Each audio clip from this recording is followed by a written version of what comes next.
mga kahugot, good morning! Time check, it's already 8 o'clock, 8:30 a.m. to be exact. And we are traveling to Sharjah. Pupunta kasi kami sa Sharjah Aquarium to celebrate the second birthday of my son.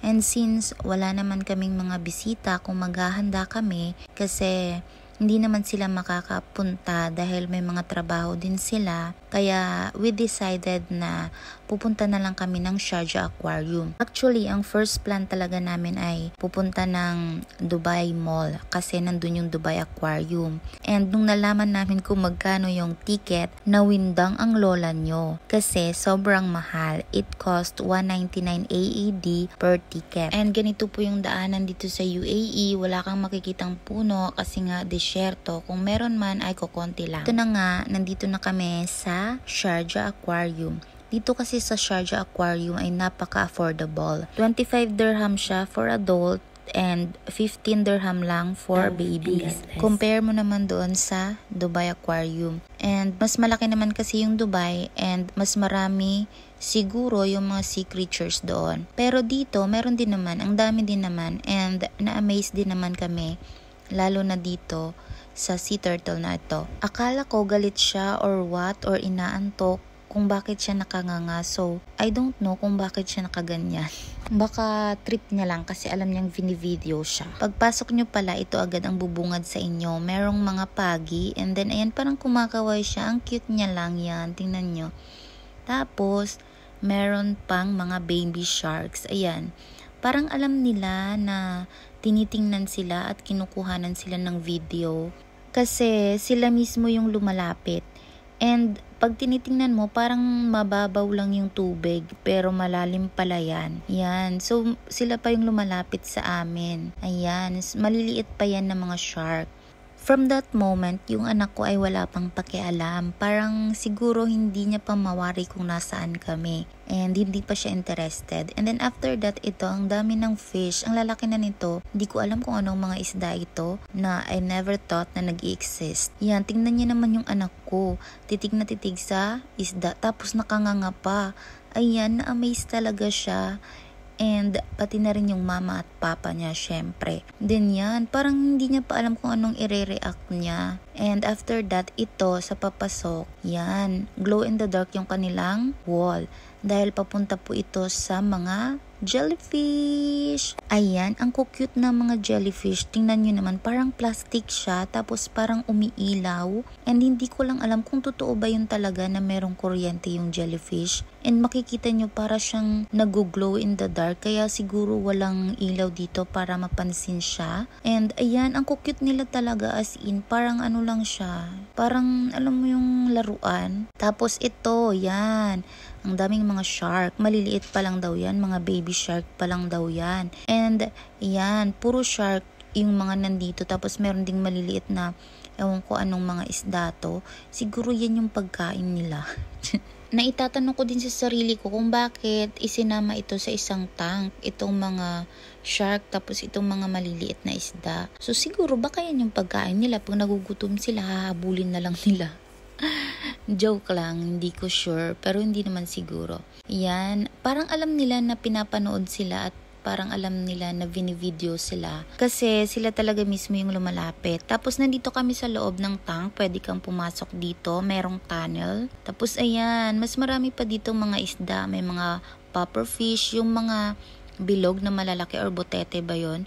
Tapos ayan, merong mga isda din na iba't ibang isda na hindi ko alam kung ano yung mga pangalan. Nakaka-amaze siya in fairness. And then, dito na time is natutuwa na yung anak ko kasi nakikita niya na yung maraming isda. Tapos, nandito pa yung paborito namin kainin, yung sherry na fish. Sherry fish ba yan? Basta yan yung masarap pag piniprito. Marami pa ditong iba't ibang klaseng isda. Tapos, ayan, may mga malalaki, maliliit. Hindi ko lang alam kung ano yung pangalan nila. Tapos itong video na ito, sabi ko sa asawa ko, videoan niya ako, tapos yung kunwari nung mahawak ko sa cellphone. Pero, alam niyo na, epic fail kasi tingnan niyo kung anong ginawa niya. Yan. Tapos yung anak ko, wala pang pakialam. Tapos alam mo, dyan niya tinutok yung camera, pinaikot niya sa lahat ng isda, tapos kami nawala na doon sa video. Pero okay lang, hinayaan ko na lang. So, nag-continue na lang kami sa pag-explore. And sabi ko, yung mga fish na lang yung videohan natin. Alam nyo ba mga kahugot, ang swerte namin nung pumasok kami dito. Kasi kami pa lang yung tao.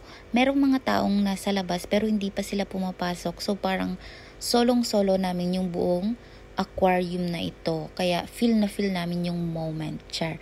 Ayan, ang daming fish. Tapos meron pa doon, sabi ng asawa ko, tuna daw yan, parang shark naman yan. Tapos, ayan, madami pa dyan, madami pang mga isda.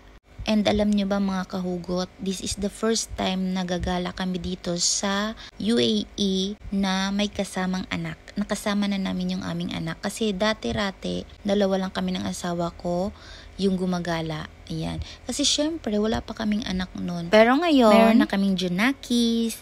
And iba talaga yung feeling no kapag kasama mo yung asawa mo tsaka anak mo na gumala. And pagod is real.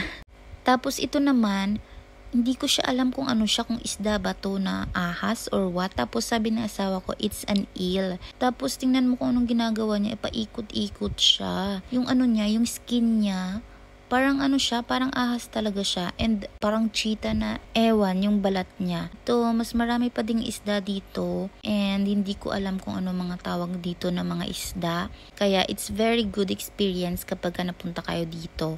Meron ding touch pool. Pwede mong hawakan yung tubig dito.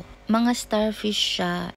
And sea cucumber. At meron ding maliit na pagi. Tapos ito, hindi ko alam kung anong tawag na sa fish na ito, pero malaki yung mata niya. Tapos sabi pa ng asawa ko, piranha daw yan.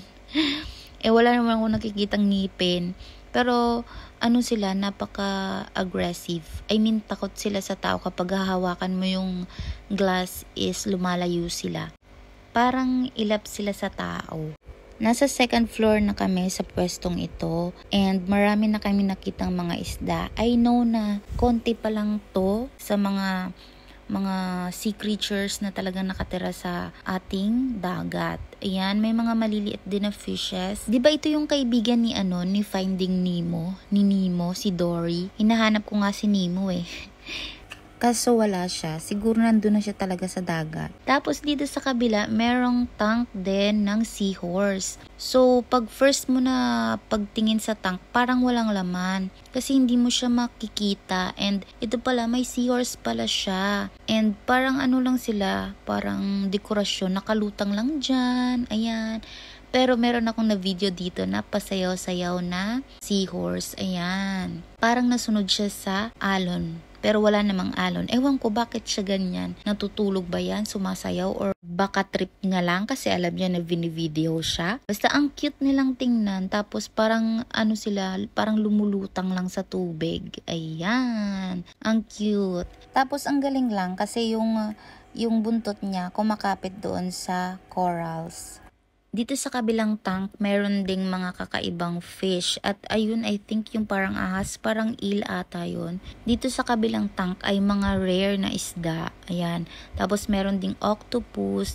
Ayan, ang liliit lang pala ng octopus. Alam nyo ba na akala ko malalaki yan sila? Yung kagaya doon sa mga nakikita ko sa movie. Tapos movie lang pala. Hindi pala siya lumalaki as in na malaking malaki. And ito na. Dito na kami sa pinakataas. And this is the third floor. Merong daanan dito. May bridge siya. Tapos sa gitna niyan is salamin. So nakakatakot. Ayan, sobrang lalim pala niya. Malalim yan. Kaso parang mababaw lang siyang tingnan. Yan ay stingray shark. Kasi parang pagi siya na parang shark. Ayan. Kasi ganito naman yung mukha ng pagi. Ayan, ganito naman yung pagi.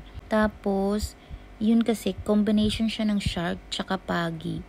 Isa talaga to sa pinakamagandang experience na nagawa namin sa birthday ng anak ko. I know na hindi niya maaalala ito kasi syempre, bata pa siya, pero meron naman tayong video na ipapakita ko sa kanya at masasabi ko sa kanya na dumaan kami dati dito, pumunta kami dati dito sa Sharjah Aquarium. Yan, lumapit pa siya sa amin yan. Tapos dyan, tuwa na yung anak ko, parang na-caught na yung attention niya. Tapos gusto niya pang dumungaw. And ayan, thank you so much kung nakaabot ka hanggang dito ng aking video. Maraming salamat. It's a very big help. Much love and God bless. Sana nag-enjoy kayo.